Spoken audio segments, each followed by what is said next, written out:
नमस्कार दोस्तों, स्वागत है आपका आपके अपने YouTube चैनल मनअप स्टोरीज में।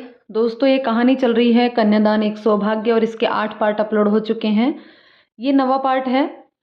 दोस्तों, ये पार्ट पढ़ने से पहले इससे पहले के पार्ट आप ज़रूर पढ़िएगा, जो कि जिनका लिंक आपको डिस्क्रिप्शन बॉक्स में प्लेलिस्ट में मिल जाएगा। साथ ही साथ दोस्तों, इस चैनल का संपूर्ण सफ़र का भी एक वीडियो प्लेलिस्ट में प्लेलिस्ट में नहीं, डिस्क्रिप्शन बॉक्स में दिया हुआ है, तो वहाँ जा करके उस वीडियो को भी ज़रूर पढ़िए, सुनिएगा। तो चलिए दोस्तों, कहानी के इस पार्ट को यहाँ हम शुरू करते हैं। क्या बात है मम्मी, कोई परेशानी है क्या? कहिए ना। आप इस तरह से पाखी जोर देते हुए पूछती है तो मम्मी जी परेशान होते हुए ना में सिर हिला देती हैं। नहीं, वो बात नहीं है पाखी। हम सब जानते हैं कि तुम्हारी शादी में तुम्हारे पापा आए और शादी की सारी रस्में वे स्वयं करें, ऐसा तुम चाहती हो, और शायद इसी वजह से तुम दुखी भी हो। तुम खुश हो तो लेकिन बहुत अधूरा सा लगता है, रचना जी उससे कहती है, तो वह उसे अजीब नज़रों से देखने लगती है। बाकी तुम्हारे पापा एक बहुत अच्छे इंसान थे, वे बहुत सीधे साधे थे, उनका दिल साफ था। बाकी तुम्हारे पापा से तलाक लेने की वजह ये नहीं थी कि वो अनपढ़ थे, बल्कि असल कारण तो कुछ और ही था। पाखी, मैं सुदेश से प्यार करती थी अपने कॉलेज के दिनों से ही। रचना जी अपनी बात जारी रखते हुए बड़ी मुश्किल से बताते हुए कहती हैं, तो पाखी उन्हें आश्चर्य से देखने लगती है, जैसे उसे यकीन नहीं हो रहा हो कि मम्मी क्या कह रही हैं। प्यार क्या होता है शायद तुम तब नहीं, लेकिन अब समझ सकती हो। मैंने कोशिश किया था कि तुम्हारे पापा के साथ जीना सीख लूँ, खुश रहूँ, लेकिन ये दिल नहीं माना। ना चाहते हुए भी मैं अपने आप से हार गई, और फिर मेरे पास तलाक के सिवाय कोई दूसरा रास्ता नहीं बचा था, क्योंकि मैं तुम्हारे पापा को धोखा नहीं देना चाहती थी। रचना जी नम आँखों से पाखी से कहती है तो उसे अजीब सा लगता है, लेकिन अपनी माँ पे उसे गुस्सा नहीं आ रहा होता, क्योंकि प्यार के एहसास को वह बखूबी जानती है, जिसे पाने के लिए इंसान कोई भी कदम उठाने को तैयार रहता है। शायद तुम्हारे पापा को पता था कि मैं किसी और को चाहती हूँ, इसलिए तो बिना किसी शर्त के वो तलाक के लिए राजी हो गए। वो पढ़े लिखे भले ही नहीं थे, पर उनमें समझदारी हमसे भी कहीं ज़्यादा थी। वे आज भी मेरे लिए आदर्श हैं और हमेशा रहेंगे, क्योंकि वादे के मुताबिक फिर उन्होंने कभी मुझे अपनी शक्ल तक नहीं दिखाई, वो कभी हमारे सामने तक नहीं आए। रचना जी भावुक होते हुए कहती है, तो पाखी नम आंखों से चौंक पड़ती है। कैसा वादा लिया था आपने पापा से? तो क्या वो इसलिए मुझसे कभी मिलने नहीं आए कि आपने उनसे मुझसे ना मिलने की कसम ली थी? पाखी संदेह भाव से पूछती है, तो मम्मी उससे नज़रें चुराने लगती है, जैसे कि इस बात का उनके पास कोई भी जवाब ना हो। आप ऐसा कर कैसे सकते हो?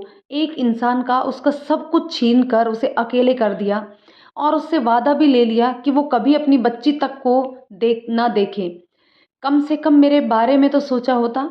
माना कि आप प्यार करती थी किसी और से, लेकिन मेरे पापा का क्या कसूर था? उन्हें किस गुनाह की सज़ा मिली थी? क्या आपने कभी उनके बारे में एक बार भी सोचा कि उनका जीवन किस तरह से बीता होगा? पाखी उनसे पूछते हुए कहती है, और फिर रो पड़ती है। तो रचना जी भी रो पड़ती हैं। उनके पास कोई जवाब नहीं था। मम्मी, इससे अच्छा होता कि आपने मुझे अपना सच बताया ही नहीं होता। कम से कम आप तो मेरी नज़रों में सही होती। मुझे हमेशा लगता था कि आप लोगों की शादी अनजाने में हुई होगी, इसलिए आपने पापा को तलाक दिया होगा कि वो आपके हिसाब से आपका पति आपको नहीं मिल पाया। लेकिन आप तो कुछ और ही निकले। अपना जीवन बनाने के लिए किसी और का जीवन बिगाड़ दिया। कोई इंसान इतना मतलबी कैसे हो सकता है मम्मी? आखिर कैसे? पाखी रोते हुए रचना जी से कहती है, और फिर वह वहाँ से रोते हुए चली जाती है। रचना जी रोए जा रही है।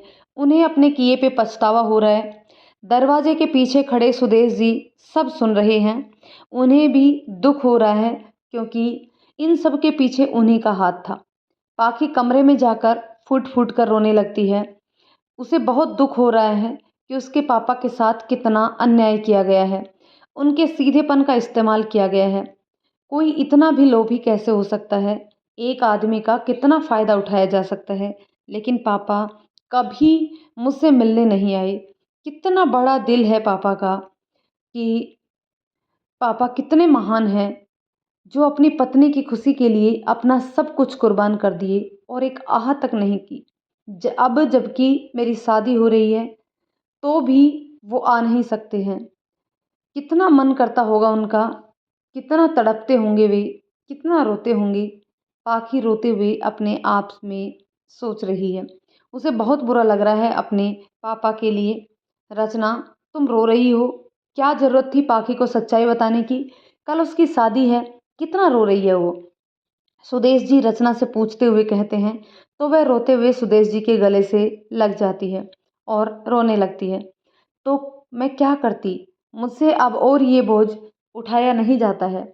आखिर गलती ही क्या थी पाखी की, पाखी के पापा की? हमने अपने फ़ायदे के लिए एक बाप को उनकी बेटी से उसे दूर कर दिया। इसी बोझ के तले मैं न जाने कब से दबी चली आ रही हूँ। अब मुझसे और सहन नहीं होता।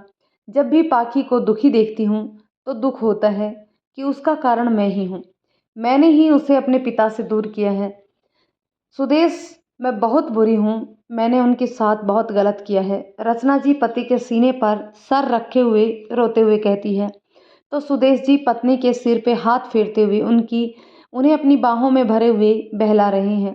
चुप हो जाओ रचना, उसमें तुम्हारी कोई गलती नहीं है। गलत तो मैं था, जो इस बदनामी के डर की वजह से मैंने एक तलाकशुदा औरत से शादी की है। जमाने की बातों के कारण मैंने ही तुम्हें पाखी के पापा से दूर रहने की कसम लेने को कहा था। आज वही डर हमारे सामने फिर से आ खड़ा हुआ है। काश कि इस बदनामी की नाव को पहले ही पार कर लिया होता, तो आज ये नौबत नहीं आती।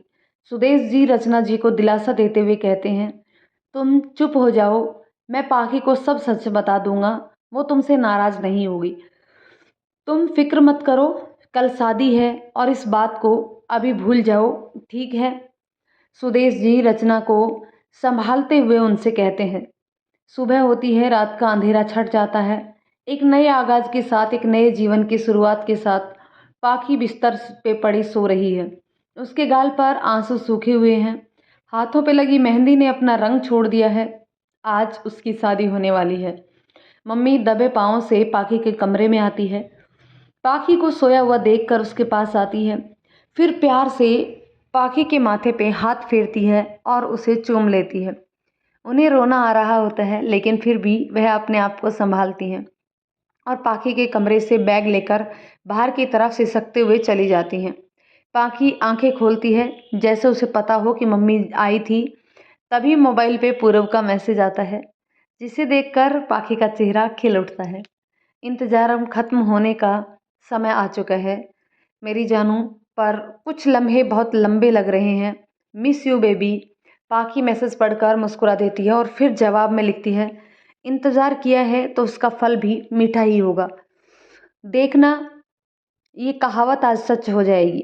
पूरब का मैसेज फिर आता है, फल मीठा हो या कड़वा उससे फ़र्क नहीं पड़ता, क्योंकि मुझे तो खाना ही है।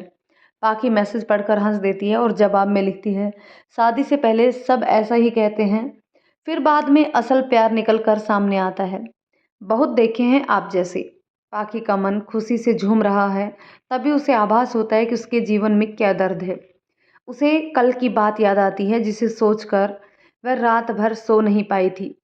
तभी पूरब का एक बार फिर से मैसेज आता है, प्यार किया है, कोई प्रोडक्ट लॉन्च नहीं किया जिसकी क्वालिटी बदल जाएगी।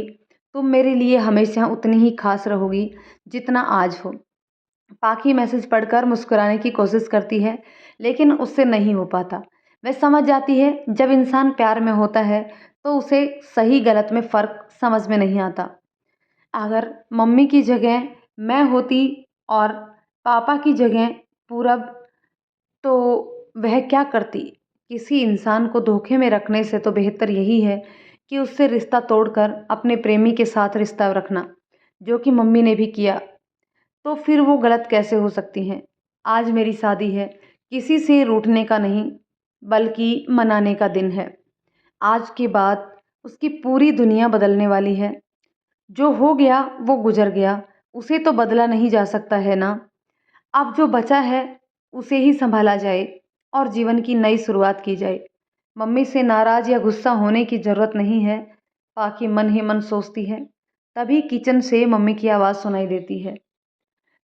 पाखी जल्दबाजी में बिस्तर छोड़ देती है। मुझे आज के दिन को बेहद खास बनाना है। कल के जख्मों को खरोच कर नासूर नहीं बनाना। मुझे किसी से भी कोई गिला शिकवा नहीं रखना है। मुझे ना तो मम्मी से और ना ही पापा से नाराज़ होना है, किसी भी बात को लेकर नहीं। आज मेरी शादी है तो किसी से रूठ कर नहीं बल्कि हंसकर विदा होना चाहूँगी। किसी से अपनी गलतियों से माफ़ी मांगकर अपने जीवन की नई शुरुआत करनी है। पाखी मन ही मन अपने आप से कहते हुए मम्मी की तरफ जा रही है। मम्मी किचन में काम कर रही है। पाखी के घर में चहल पहल मची हुई है। पूरे घर को फूलों और चमकीली लाइटों से सजाया गया है। सुदेश जी कुर्ता पजामा पहने हुए शादी के सभी सामानों को अच्छे से देख रेख कर रहे हैं और साथ ही फ़ोन पे किसी से बात भी कर रहे हैं। वंश अपने दोस्तों के साथ जल्दबाजी में बैग और सूटकेस लेकर घर से बाहर जा रहा है। विभू मम्मी के साथ कमरे में पाखी के बैग और गिफ्ट्स बॉक्सेस चेक करा रही है ताकि कुछ छूट न जाए।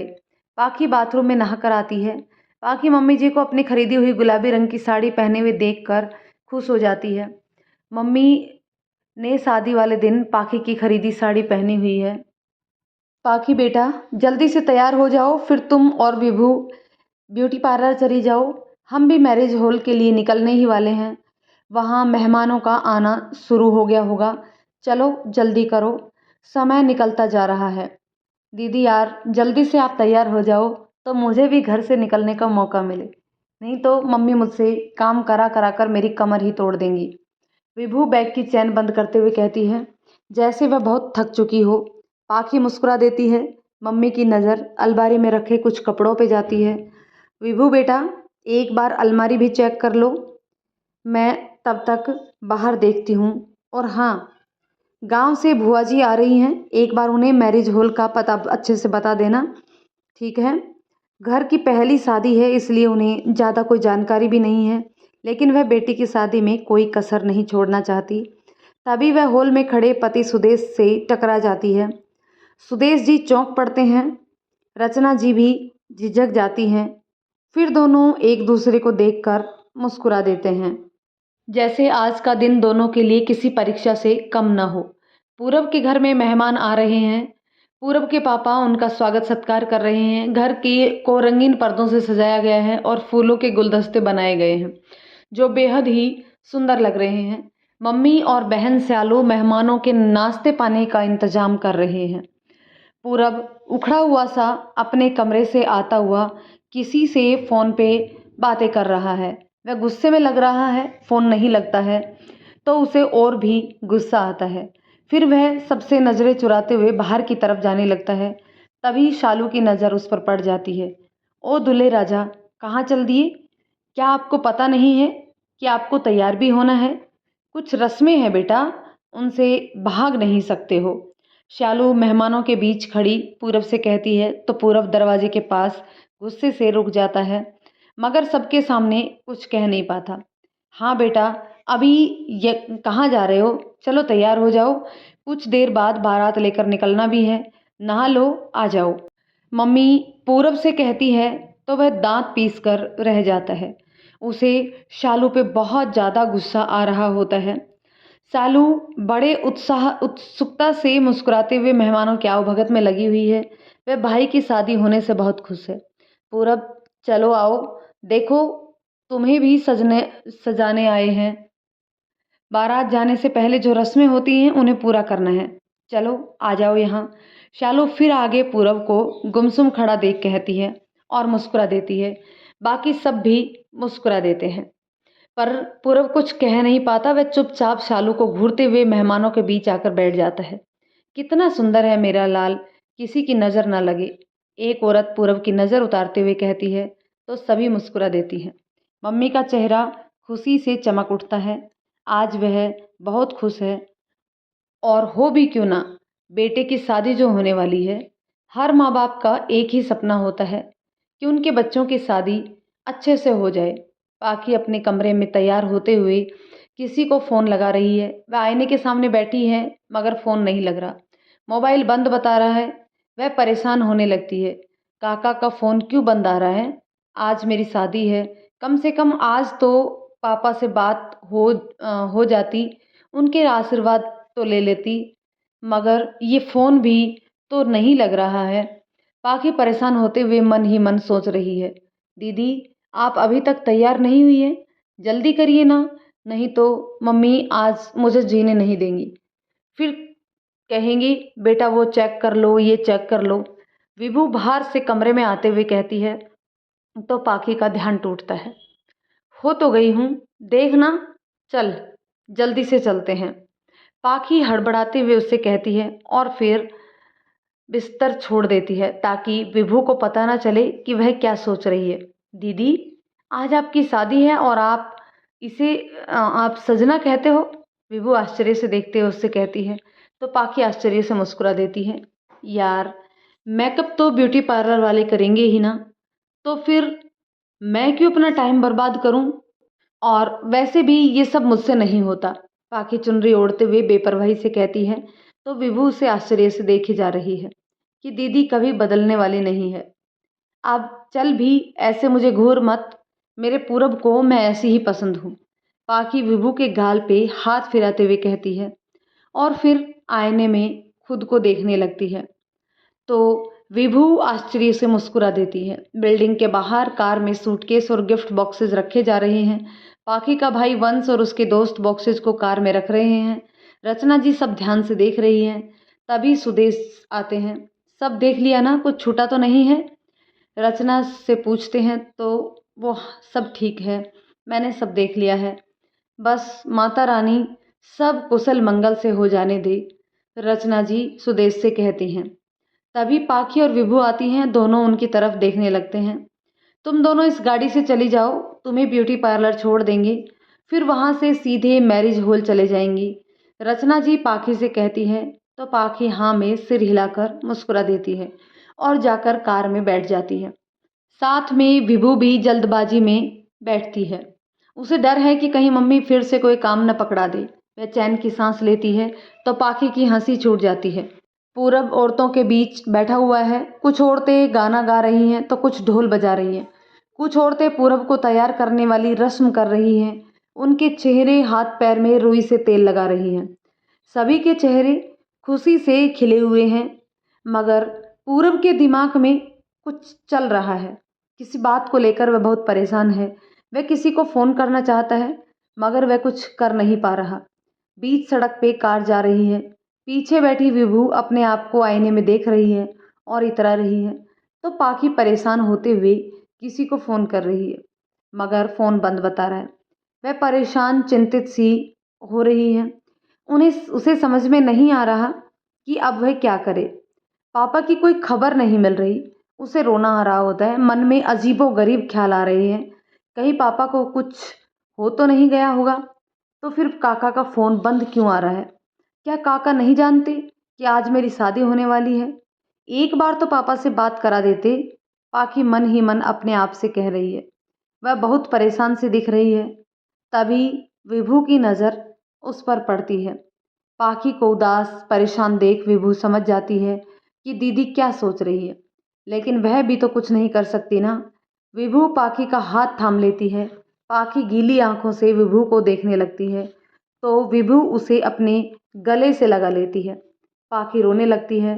पूरब के चेहरे पे हल्दी बेसन लगाया जा रहा है। गाने बजाने हो रहे हैं और कुछ औरतें नाच भी रही हैं। शालू दांत निकाल कर नाच रही है। मम्मी को एक औरत खदेड़ते हुए लाती है और उन्हें नाचने को कहती है। पापा को भी उनके मित्र धकेलते हुए मम्मी के पास लाकर खड़ा कर देते हैं।